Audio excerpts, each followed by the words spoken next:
Assalamualaikum warahmatullahi wabarakatuh. Berjumpa kembali dengan saya Pak Valdian Trivanda dalam mata kuliah Ekonometrika. Pertemuan ke-15. Nah, alhamdulillah di pertemuan akhir ini saya akan mengirim melalui video. Sebelum kita mulai perkuliahan, kita berdoa terlebih dahulu. Berdoa sesuai dengan keyakinan masing-masing. Dipersilakan.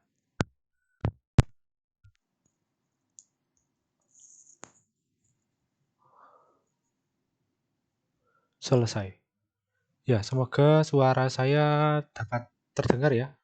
Semoga tidak ada masalah di audio. Nah, di pertemuan ke-15 ini, cek oke. Ya, bismillahirrahmanirrahim. Cek, oke. Ya, pertemuan ke-15 ini kita akan belajar tentang variabel dummy. Nah, apa itu variabel dummy?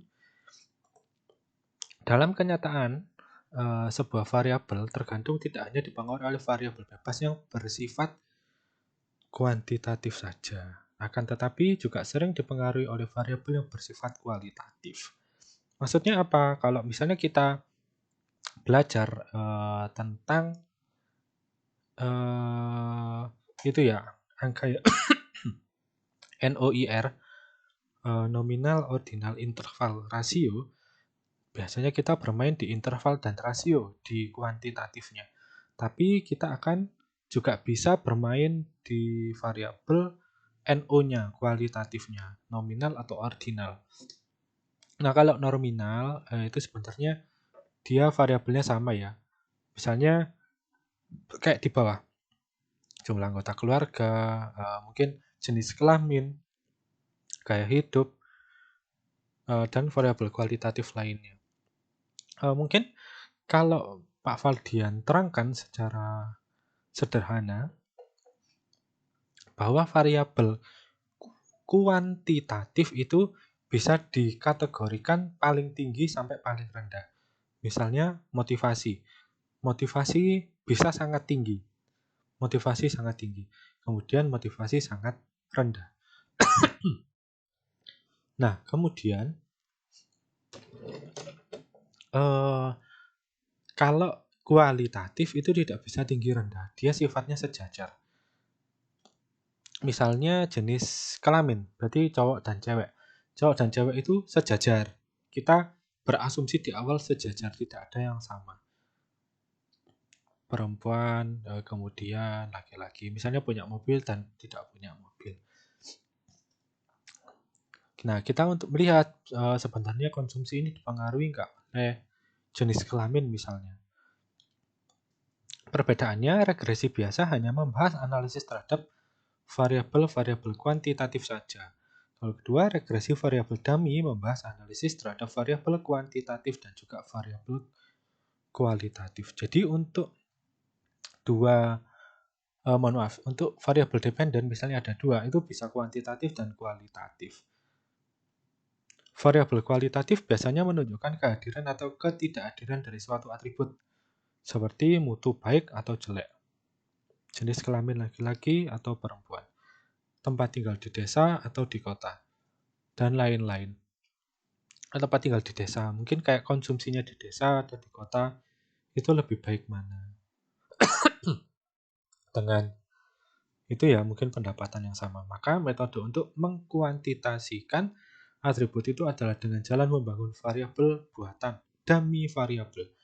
Dummy variabel itu menggunakan variabel kualitatif yang mengambil nilai 0 dan 1, di mana 1 menunjukkan kehadiran dan 0 ketidakhadiran.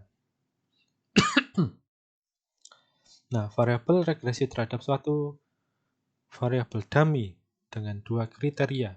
Jadi dummy itu ada dua kriteria atau lebih. Misalnya kalau dua kriteria ya cowok cewek. Kriteria satunya cowok, kriteria duanya cewek. Kalau tiga kriteria misalnya, dia mempunyai mobil dan mempunyai rumah.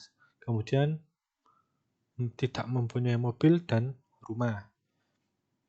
Jadi nanti itu bisa dibuat dua variabel dummy. Tapi sebelum masuk ke situ, kita belajar dulu yang lebih sederhana, yaitu dua kriteria. Nah, ini adalah satu variabel kualitatif tanpa mengikutsertakan variabel kuantitatif adalah analisis seragam. Jadi kita belajar tentang kualitatif dulu. Nah, kalau kita buat persamaannya, ini Y sama dengan A konstanta, B, D-nya ini adalah dummy. Ini hanya satu variabel dependent. Ini adalah error, nilai residu. Nah, ini persamaan regresinya. Ini B1, D1 ditambah E. Kemudian contoh kasus. Seorang peneliti ingin meneliti apakah ada pengaruh jenis kelamin terhadap pengeluaran. Untuk keperluan tersebut diambil sampel secara acak sebanyak 10 orang yang terdiri dari 5 mahasiswa dan 5 mahasiswi. Pemecahannya, itu tadi judulnya, untuk rumusan masalahnya, apakah terhadap pengaruh jenis kelamin terhadap pengeluaran. Hipotesisnya, terdapat pengaruh jenis kelamin terhadap pengeluaran. Kriteria penerimaan hipotesis. HO, HA, kriterianya, nah ini. Sampel 10 orang. Data yang dikumpulkan, nah ini. Kita masukkan ke SPSS. Jenis kelamin. Oh, kita jenis kelamin sini ya. 1, 0, 0, 1, 0, 1, 1, 0, 0, 1. Untuk Y, 22, 19, 18, 21,7, 18,5, 21, 20,5, 17, 17,5, 21,2. Oke, kita lihat 21,2. Untuk variabel ini adalah Y dan ini adalah variabel X. Mungkin saya bisa X, bisa D, dummy besar. Tapi ini X aja, X, D, dummy. X untuk dummy. Nah, kalau di PPT mungkin analisis datanya untuk melihat persamaan regresi, nilai prediksi, F hitung, T hitung itu secara manual. Nah, persamaan regresinya, nah ini kan manual nih. Perhitungannya menggunakan rumus-rumus manual, tapi kita akan menggunakan SPSS. Sebenarnya sama aja. Tinggal kita regresi, analisis regresi linier. Y-nya masuk dependent, X-nya masuk independent. Mungkin statistiknya bisa kita centang semua. Oke. Nah, kalau misalnya saya, ini anggap aja asumsi kesimpangannya lolos semua ya. Kita lihat uji T-nya dulu. Kalau ternyata signifikan di bawah 5%. Ini ya, OT. Nah, kalau sudah berarti kita buat new.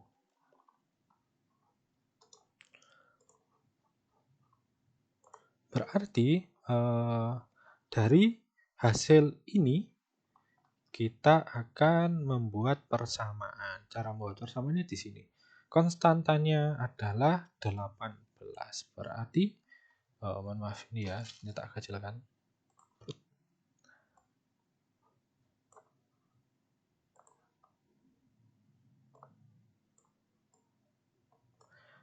Y sama dengan 18 ditambah koefisiennya adalah 3,28.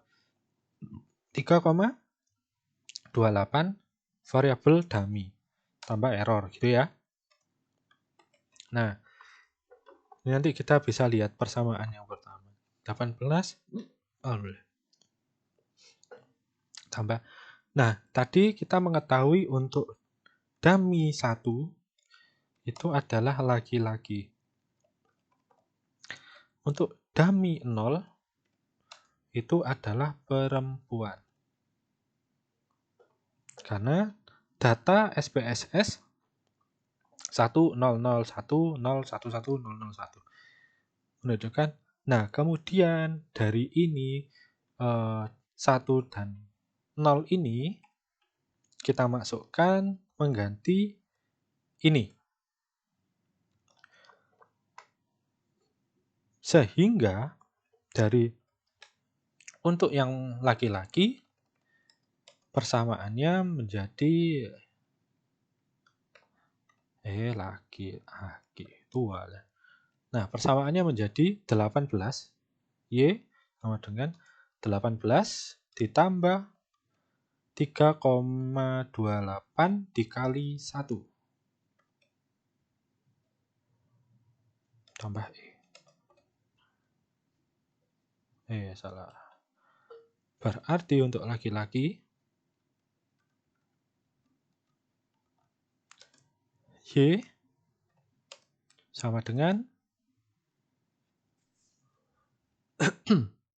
18 tambah 3,28 dapat 21,28. Konstantanya berubah karena koefisien ini sudah dikalikan 1 ditambah E. Untuk laki-laki konstantanya menjadi 21. Karena ini hanya ada satu variabel dependen ya. Untuk perempuan Y sama dengan 18 ditambah 3,28 dikalikan 0. Tambah. Nah, karena ini dikalikan 0 berarti Y-nya sama dengan untuk perempuan Y sama dengan 18. Nah, untuk kasus seperti ini bukan saya mendiskreditkan ya. Karena ada data, jadi data ini lebih baik bisa saya katakan di laki-lakinya. Kenapa? Karena konstantanya menjadi 21,28. Ini berdasarkan data sehingga kita menyebutkan seperti itu. Tapi tetap di awal kita tidak boleh mendeskripsikan lebih baik laki-laki atau perempuan. Karena di awal penentuan D1 laki-laki atau perempuan yaitu tadi sejajar. Baru setelah kita dapat data tadi itu apa ya? Nah ini. Pengeluaran setiap 10 orang itu 5 cowok 5 cewek. Bagus mana nih pengeluarannya? Berarti pengeluaran laki-laki 21,8. Lebih tinggi laki-laki untuk pengeluaran. Nah, kita tetap melihat untuk pengeluaran lebih bagus laki-laki karena nilainya lebih besar.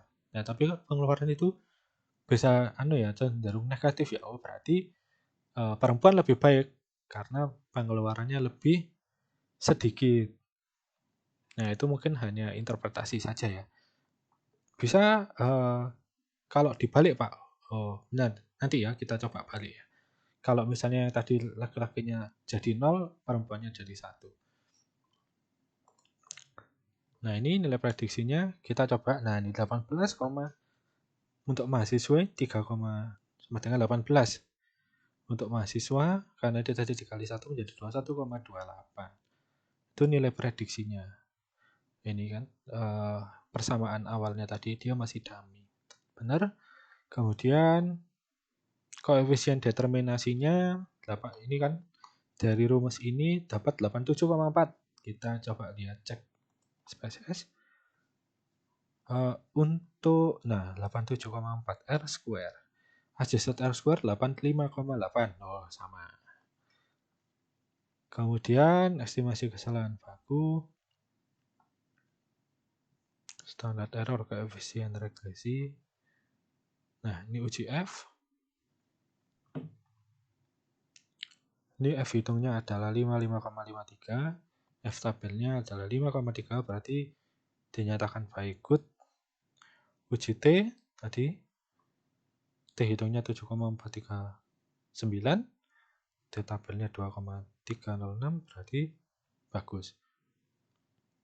Simpulan berarti terdapat pengaruh. Implikasinya sebaiknya perlu dilakukan pembedaan uang saku bagi mahasiswa dan mahasiswi. Kali ini karena kebutuhan konsumsi harian mahasiswa dan mahasiswi berbeda. Nah, ini sama ini ya. Kita cek dulu. Nah, ini sama. Coba penasaran untuk hasil ini kan tadi untuk ketika dummy 1 laki-laki, dummy 0 perempuan. Kita coba balik. Jadi yang tadinya 1 menjadi 0. Ini berarti 0, 1, 1, 0, 1, 0, 0, 1, 1, 0. Kita analyze, correlate, apakah hasilnya sama ya? Regression ini sama. Oke, kita langsung aja dari koefisien kita lihat dulu. Oh, negatif. Nah, yang membedakan apa? Ini tadinya koefisiennya positif, ini menjadi koefisiennya negatif. Ternyata sama-sama juga untuk kita langsung aja ya melihat dari hasil output ya. Kan kalau misalnya cowok, tadi cowoknya ini jadi 0. 0 berarti konstantanya 21,28 sama. Kalau cewek berarti dikurangi 3,28 jadi 18 sama. Untuk nilai prediksi ternyata sama. Ini ya. Ini berdasarkan data ini tadi. Nah, ini sampel 10. Oke. Persamaan regresinya. Nah, itu adalah variabel dummy. Oh ya, sama. Oke. Lantas, saya variabel dummy tidak melulu dia hanya satu variabel. Dependennya bersifat kualitatif. Seperti ini. Tidak melulu. Nah, ini contoh. Saya punya contoh. Ini ada tahun 1980 sampai 2002. Y-nya adalah impor, X-nya adalah GDP. Sumbernya BPS dari beberapa penerbitan. Kita melihat apakah ini adalah 0, fase di mana sebelum terjadinya krisis moneter, ini sesudah krisis moneter.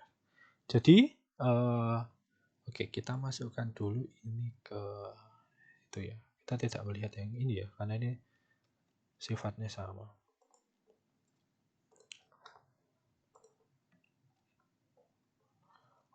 Kita new aja.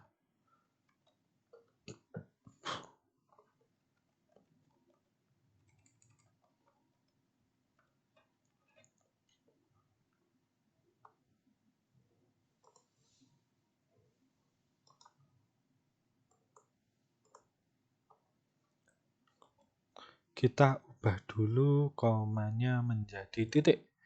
Kita replace, find what-nya koma, jadi titik. Replace. Nah, kalau sudah, kita copy ke SPSS baru. Nah, ini ya. Tadi yang paling kiri adalah Y, ini adalah X1 dan ini X2. Kalau kamu bingung, tambahin D aja, X2D. Kalau sudah, ini ya sama ya, ini nomor 9. Kita analisis bersama-sama. Regression, linear, Y-nya masuk dependent, X1, X2-nya masuk independent. Kita hanya perlu centang ini, kemudian oke. Ini dengan asumsi itu ya, asumsi multi-call, autokorelasi, heteronya lolos. Nah, kemudian kita lihat dulu T. Oh, ternyata ini 1,4%, bisa digunakan. Ini 0%, oh bisa digunakan. Kalau misalnya bisa, berarti kita catat dulu persamaannya di sini. Ini yang kedua. Persamaannya Y sama dengan 0, negatif 1, 0, 1, 1, 0, 1, 1, 0,971. X1-nya 0,119 ditambah 0,119. Jangan lupa X1 ditambah min 6351. Min 6351. 086. X2D. Nah, kita juga pasti bisa melihat di sini. Konstantanya nilainya negatif. Dan ini negatif juga. Koefisien dari X2. Tadi untuk dummy yang 0 itu sebelum krisis moneter. Krismon sebelum 97. D1 sesudah Krismon. Kita masukkan 0 dan 1-nya ke variabel ini. Berarti Y sama dengan tak copy. Oke.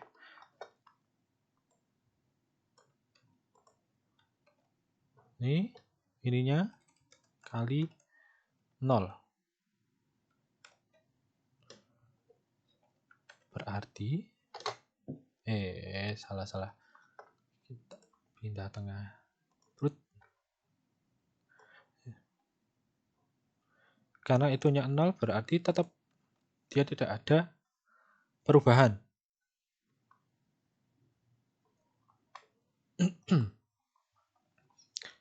Kemudian kalau sesudah Krismon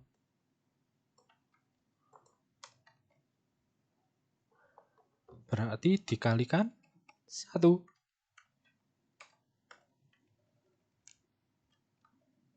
Ini ya, Y sama dengan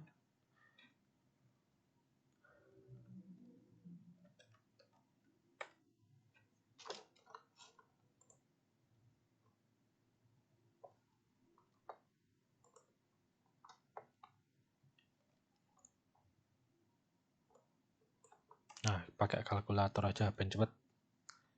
Kalkulator. Min. Salah.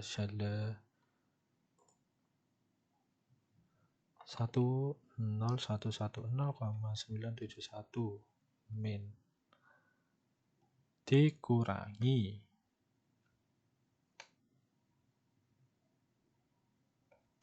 6351,086. Nah, jadinya 16 min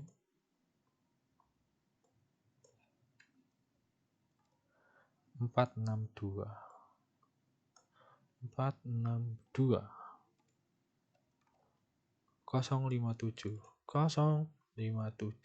yalah salah 057. Dari konstanta lebih tinggi ini ya sebelum Krismon. Nah, mungkin baru bisa kita masuk ke analisis. Ya, bahwasanya karena tadi itu kita melihat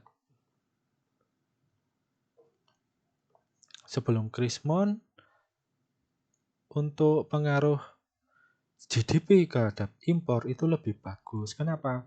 Kalau kita ingat fase-fase di perekonomian Indonesia sebelum Krismon itu sebenarnya perekonomian Indonesia bisa dikatakan terlalu panas. Artinya apa? Terlalu panas itu terlalu baik lah. Tapi terlampau baik sehingga bisa dikatakan overheated ekonomi.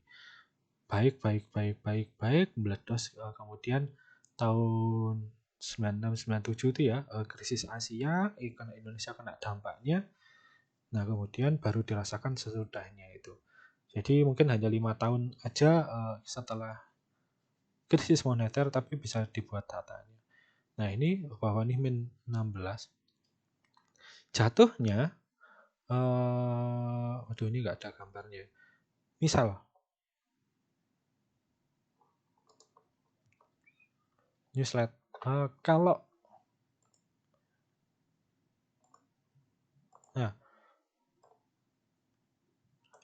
ini kemudian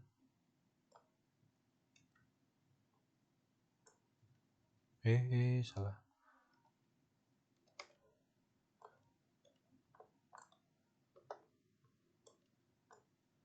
Nah, ini adalah kurva X dan ini ya untuk penggambaran ya. Kemudian saya gambar satu lagi.